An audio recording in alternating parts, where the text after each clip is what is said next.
Dito tayo kay Yorme. Isang daan, kung bes ka papapagpag. Tatlong beses? Bakit? Bigyan ka ng papel. Pagpunta mo doon, hindi mo. Punta sabihin, wala pang tayo, balik na naman. Balik pa. Bigyan ka, bigyan ka lang. Balik ka na lang, balik ka na lang, bes ka lang. Pagbukas mo na ito, isang daan. Papasagana ako. Ito. Wala, tatlong beses babalikin tapos yun lang ibibigay. Lako. Pakurikot naman. Kung may pera ka sa bulsa, ibigay mo na. Kung isang daan lang naman pala ibibigay mo. Binigay niya sa akin, pero pagpukas sa akin, gusto kong bumalik eh. Hindi, gusto kong bumalik sa mga ma'am, baka mas kailangan mo kaysa sa akin. Diba? Baka mas kailangan mo kaysa sa akin isang daan ito. Kasi kahit ako nung balik ako, isang daan ito, kahit pagkita ako, Oo nga. hindi lang sapat talaga ang pambili ko ng gamot. Kasi ang gamot itong klase, hindi po sapat pagpagsunod ng araw-araw. Tapos sa gamot ko, sabi ko sa kanya, isang buwan, alin na libo ang gamot ko. Saan ko kanya na sa kamay ko, alin na libo. Sa kay Mayora ba? Wala kayong maintenance ng anak ko. Bagay sa'yo Sa palitrato. Pag senior kasi, may maintenance yan. Oo. Mayroon lang talaga nga.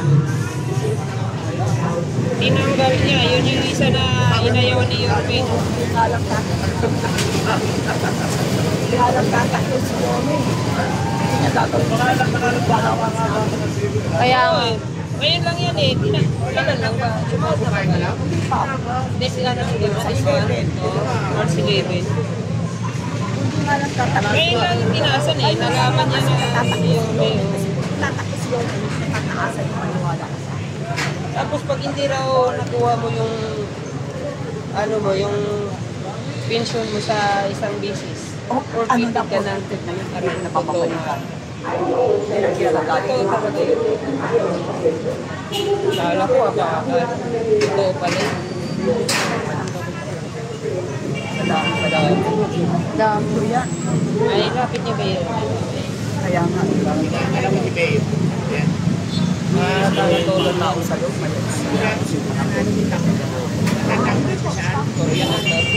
Hindi ko wait na pasok. Kasi napasok kami tapos isa labas. Kasi nga si Romanis, bilaki na yan. Ano naman si Yorme, madali lang. Madali lang kausap mo. Si Manchi.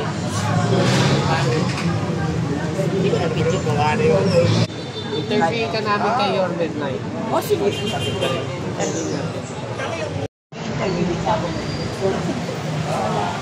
Nay, good afternoon po. Ano pong masasabi nyo na ngayon magbabalik na ang ating Yorme Isko Moreno? Maganda po, okay po yan. Para mas maalagaan ang mga senior namin. Hindi po ba? Bakit po ngayon, Nay? Naalagaan po pa kayo ng administration ngayon? No comment po ako naman sa ngayon.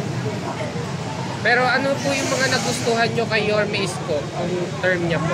Yung term niya, alagang-alaga po kami. Lahat po na hindi po. Si Mayor, hindi po kami pinabayaan.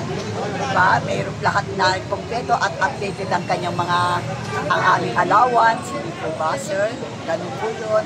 Kaya, okay yun sa amin si Mayor, si Yorme.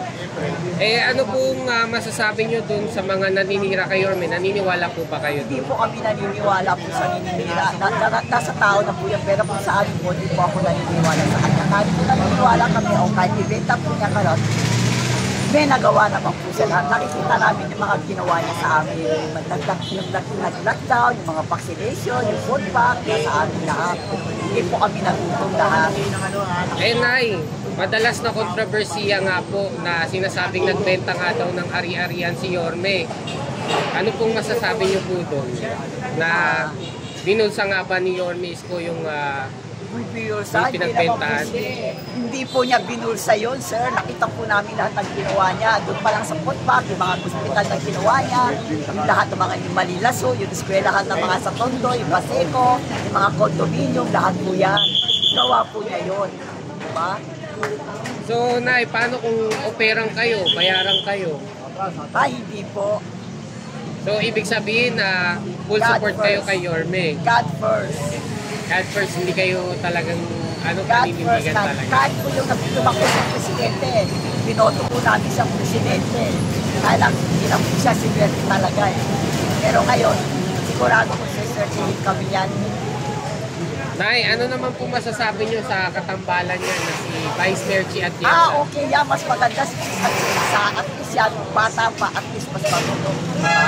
Mas maganda yan, at least sigurado. Matuturuan sa Isko kung anong ginagawa ni Isko para sa mga senior, sa mga nanay, tatay, lolo, lola niya, di ba? Para hindi po kami nahihirapan sa pagbili ng mga konting tulong, di ba? Para sa mga medical namin, mga gamot, di ba? Nay, mensahe niyo na lang po kay Yorme at kay Vice. Kay Vice at kay Yorme, sana po matupad yung, pag po kayo naupo, sir, sana matupad po lahat po ng yung mga ano namin sa mga senior, yung request namin mga senior. Huwag po sana, Yung mga nawala. Oo, yung huwag niyo po sana kami pabayaan. Ayan, namimiss nyo na ba si Yorme, Nay? Ay, oo po. Nakita ko na po yan ilang beses sa sa Tutuban. Ayan. Ano pa po? Okay, thank you po, sir.